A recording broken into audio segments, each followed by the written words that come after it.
BBC کی report کے مطابق یہودی عورتیں اوسطاً 7 سے زیادہ بچے پیدا کر رہی ہے، جبکہ مسلمان فلسطینی عورتوں کے ہاں 3 بچوں کی اوسط ہے۔ اگر فلسطین میں نئی یہودی بستیوں کی تعمیر نہ بھی ہو، تب بھی موجود یہودی بستیوں کی آبادی میں بہت اضافے کا امکان ہے، کیونکہ ان بستیوں میں شرح پیدائش بہت زیادہ ہے۔ عرب اردن کی اسرائیلی بستیوں میں رہنے والی خواتین فلسطینی اور یورپی خواتین سے زیادہ بچے پیدا کرتی ہے۔ ایک اوسط اسرائیلی عورت اب 7 سے زیادہ بچے پیدا کر رہی ہے۔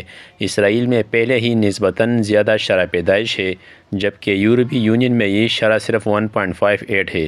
فلسطینی علاقوں میں زبردستی آباد کی گئی یہودی بستیوں میں تو شرح پیدائش اور بھی زیادہ ہے۔ یہاں بستی مودعین غلیت کی ہی مثال دیکھیں۔ یہاں اسرائیل یا فلسطینی علاقوں سے بھی بلند شرح پیدائش ہے اور ہر خاتون کے اوسطاً 7.59 بچے پیدا ہوتے ہیں۔